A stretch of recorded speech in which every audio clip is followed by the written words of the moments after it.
thing that comes to mind, the trigger point, would be the addition of Shane Gostisbehere at a time where we really didn't think that Shane Gostisbehere would be with the Philadelphia Flyers, because that's not part of the philosophy of Ron Hextall. He truly believes you got to go to the minors to be able to understand the game, learn the game both on and off the ice. But due to injury, especially to Mark Streit, he was called upon, and his play was so stellar, and he came up with big goals, especially in overtime, that he was here to stay. He was just playing that good. And I don't think they looked back after that. I think a combination of a couple other things made them a lot better. I think the second one would be Dave Haxtell and his ability to be able to coach this hockey team, make them feel good about themselves, give them a confidence level.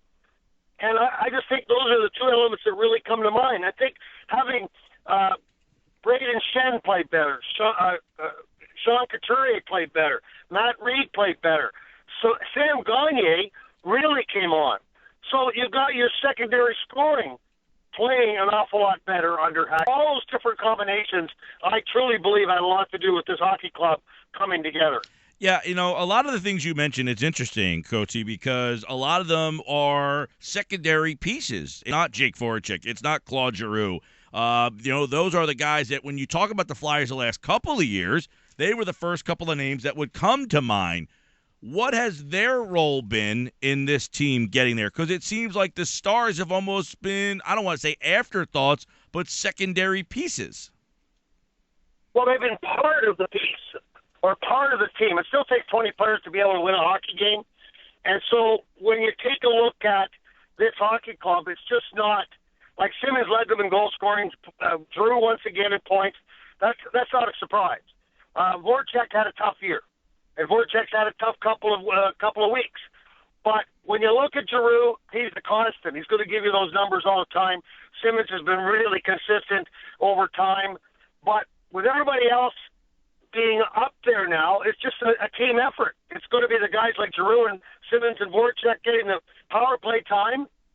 But at the same time, you've still got a group here that have gained this playoff by being a solid team. It wasn't just 3 guys or 4 guys. Everybody was involved. Steve Coates, the Flyers Radio Network analyst here.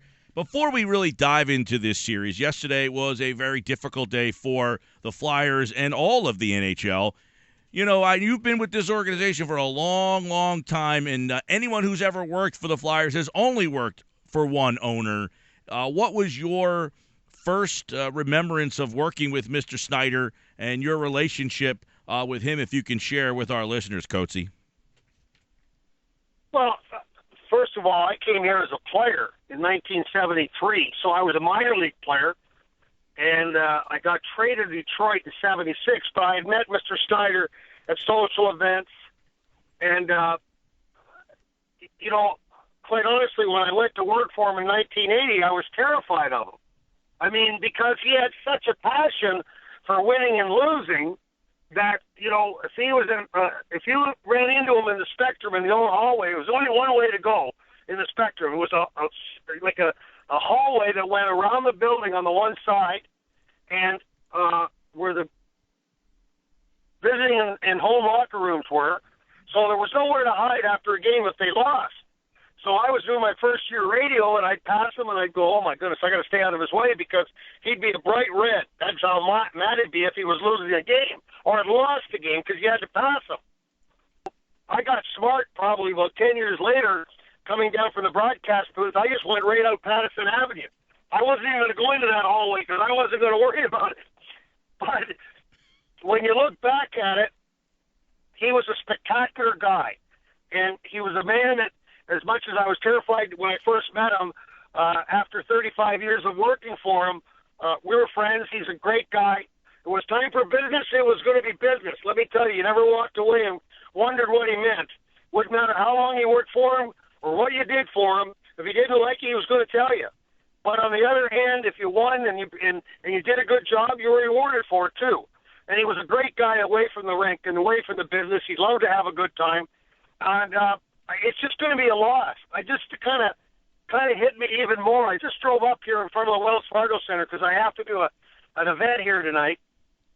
And you mentioned about the fact it's the only owner that I've ever known.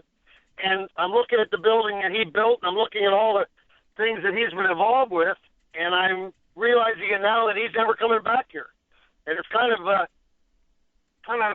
sets you back a lot by understanding that and seeing the flag right now hanging at half-mast. So, yeah, there's a lot of things. I think as time goes on, more and more things will become, it'll evolve in front of you, in front of me, about what this all means to this organization.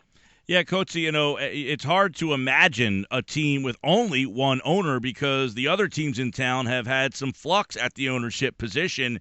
And to try to imagine where that organization would be had that be a different owner. You can't even imagine that team with somebody else running it. It almost seems just so matter of fact that that's his team and that's just the way it's going to be. And as you just said, it's kind of surreal to say that somebody else is now going to be in charge of that organization in some capacity. That's correct. And I think when you look back at it, 50 years, and it's sad that in its 50th anniversary of being a member of the National Hockey League, he passed away that year. I think when you take a look at his career, where he invested and took risk of $2 million. That's all it was $2 million on the initial 6-team expansion back in 1967. And it was a tough go for him because they didn't do very well. But then all of a sudden, he decided, he took it upon himself because the St. Louis Blues came in and beat the hell out of his team, that he wasn't going to let that happen again. And that's how the Broad Street Bullies were born. And he's the guy that created the culture here.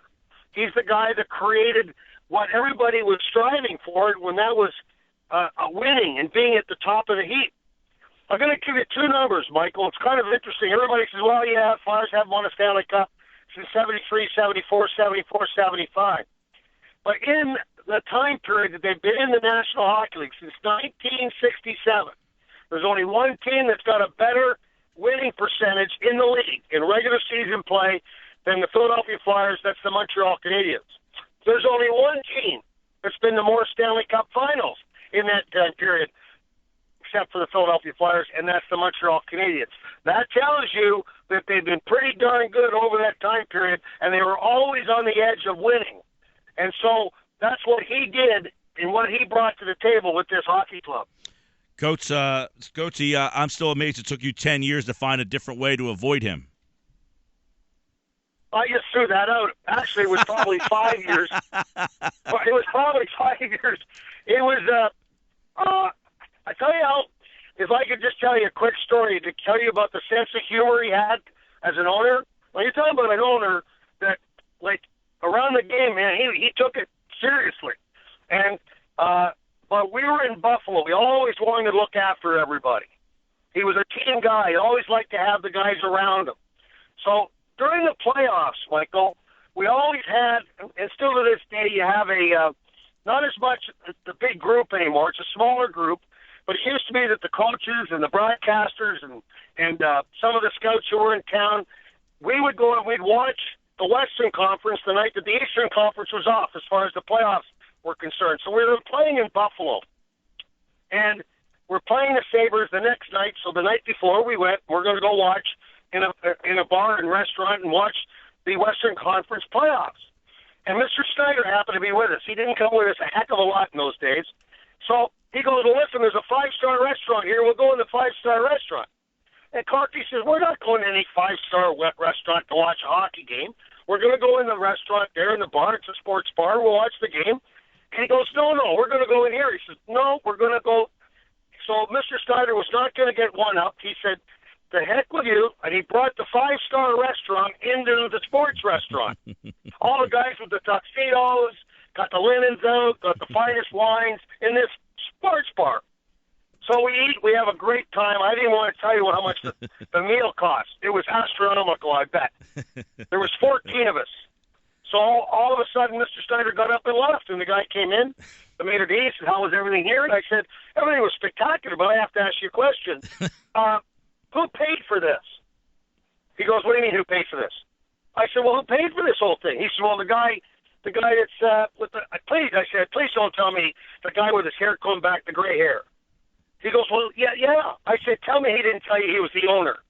Well, yeah, he told me that. I said, did he give it a credit card or did he sign it forward to his room? He goes, well, he signed to his room. I saw he's not even staying here. He's at another hotel.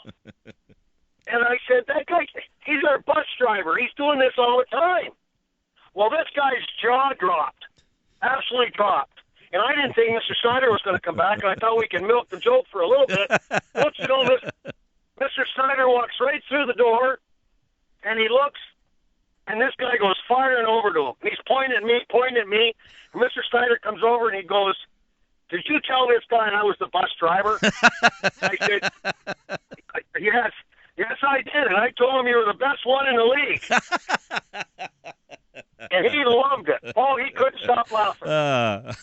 Steve Coates is with us, Flyers Radio Network. You'll hear Coatsy and Tim Saunders Wednesday night as the Flyers get ready to take on the Capitals. Let's look at this game because they just played Washington, 2 weeks ago. And in that game, you know, when they played Washington earlier, it seemed like Washington constantly controlled the puck in the offensive zone. And it seemed that changed in that March 30th matchup. I thought the teams looked a lot more comparable than they did earlier in the year.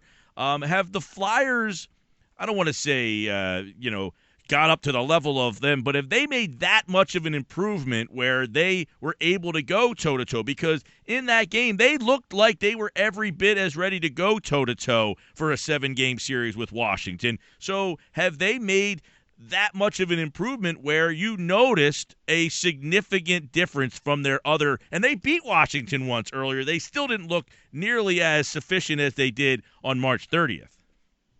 Interesting question. I would think the answer to that would be very simple in saying that it's the way that the Flyers play as 5 now. In other words, they understand where they're going in their own zone. And if 5 guys, I'll take 5 guys any given day that know where they're going as compared to a skill level.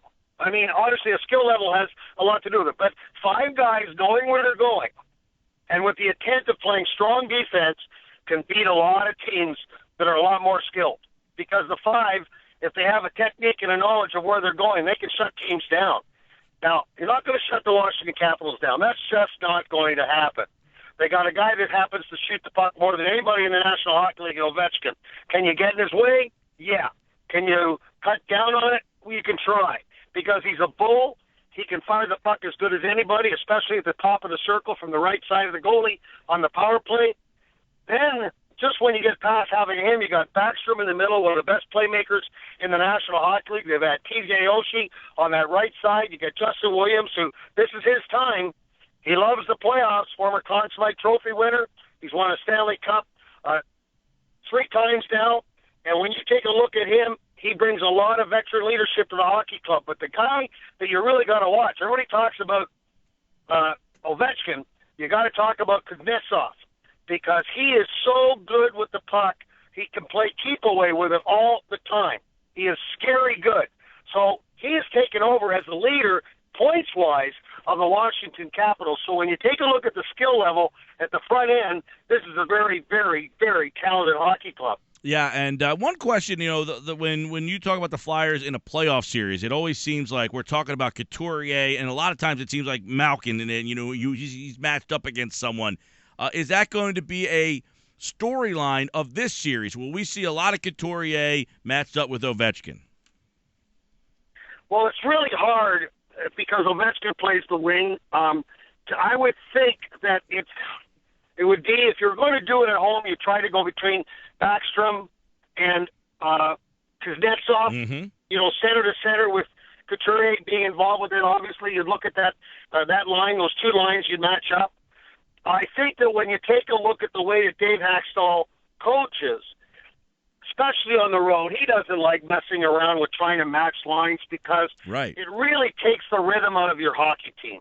If you're got a guy like Couturier that says, okay, listen, I'm going to set him out every time Kuznetsov lines out there. Well, that means that that takes precedence over the rhythm of the other 3 lines. And it's too hard sometimes, and it really hurts your hockey club more than not. So I would think that playing it by ear, they're going to have to go on the road the first 2 games. They'll understand who's playing good, who's not playing good, and what they've got to do. And I would think that line up as far as shadowing somebody, that would be on the back burner on the thought process heading into Washington on the road. Because if memory serves, I think Couturier missed a couple of the games when they played earlier in the year, and I feel like Giroux was double shifting a lot in those games earlier in the year. But I could be wrong about that. I mean, my memory could be shot from earlier in the year, but I kind of recall Couturier not being in those games because you never got a chance to see how they really would have played that. Yeah, he was hurt. I don't remember how many of the games he was hurt, but both these teams, which is even better. I like that when you don't have any excuses. Both these teams are healthy right now. Oh, yeah. Their third line is going to be an interesting matchup with our third line. The fourth lines are a great story. I mean, the fourth lines, I just think the fourth line here for the Flyers is just, I mean, they are everything I'd want in a fourth line in a hockey club. I really believe that. I just think Belmar Vandeveldy and Ryan White bring it everything every night. And when you take a look at the fourth line of the Washington Capitals, they pick up Daniel Winnick from the Toronto Maple Leafs, who's a pretty good player. We all know what Mike Richards can do, so he's in the middle on that fourth line. And then whether I don't know if they're going to have Wilson on that wing. I think probably Tommy Wilson, who's probably one of the tougher guys in the National Hockey League. So they've got the toughness there on the fourth line, and we've got a circumstance for us that we got guys that can really give 150% and do what they have to do. This one's entertaining, 8 versus 1, Flyers and the Capitals. And, you know, the goalie has been a question since the dawn of time, really. Well, not really the dawn of time. The Flyers used to have really good goaltending back when they were winning cups. That was when I was born. When they were winning cups, they were led by goaltending. And since they have, morphed into the 80s and 90s, I guess that has been a big question. And obviously the 2000s, is that still a question, or do they finally feel like they have the answer in goal? You're only as good as what you did yesterday. So in looking at that, I would say, because it's been an emotional roller coaster all year, and because of that, because you even asked me this about a month ago, you said, well, is Noe Wirth your great guy if you started right now in the playoffs? And I said yes, I did, because I thought, and I'm a great believer in past performance and going with the hot goalie, going with the goalie that deserves it. But sometimes injury gets in the way, and you're forced to go another direction. And that's what's happened here. And Noe Wirth went down with injury, and it was up to Steve Mason to say, this is my job. I was brought here as the number one goaltender, and I'm your guy. And he did that. He absolutely did that. So now all we need, and this isn't asking too much, we need him to play like he did against the Rangers 2 years ago, because if he plays like that, this team's got a chance. He was spectacular. .935 save percentage, even strength. Holtby's .931. So if the Flyers can stay out of the box, you have an argument to say Mason is better than Holtby. Well, I think Holtby's had a heck of a year. He broke Brodeurs' record for wins and losses, but that's also a number that's indicative of how good a team it was. Sure. I mean, his team was the number one. Holtby's team was the number one point-getting team in the National Hockey League, and they won the President's Trophy. So, obviously, they're pretty good in front of them. So that's how he got an awful lot of those wins. So I say let's maybe find out really how good he is. Because now you got a 7-game series. The pressure's on the Caps because everybody's saying, well, 1 against 8. Odds are 4-1 for the Caps winning the Stanley Cup, 30-1 for the Philadelphia Flyers. But, hey, I think that Holt can be had. I really, truly believe that. And I think you just got to get the puck on net. I agree with that. I think it's going to be entertaining. And a lot of times, hockey's the one sport, Coatsy, and you've been around the game for a while. You've even seen it happen where the lower seeds – there's not as big as a differential. In basketball, when it's an 8-1, it's unrealistic sometimes to think the 8's going to beat the 1. But in the NHL, the 2s and the 7s, the 8s and the 1s, it seems as if they're as wide open as anything. You see so many quirky things happen in hockey playoff series. That's exactly right. And, when you take a look at this year and the things that have, developed of them gaining a confidence in a team that understands that they have a chance of winning now. And of course, the additional incentive to do what everybody would love for them to do, and that's advance and play for Mr. Snider. That's what it's about right now. Play for the man that made it all possible for every one of us, the players, everybody who works in this building, everybody that's involved with the organization gave us each the opportunity to be part of a great thing. So I think it's going to be real interesting to see all this unfolds. Steve Coates, Tim Sawn, call the action Wednesday night right here on 97.3 ESPN as the Flyers take on the Washington Capitals. Game 1 at 7 o'clock. Coatesy, we will talk to you then, my friend. Michael, always a pleasure. Have a good day.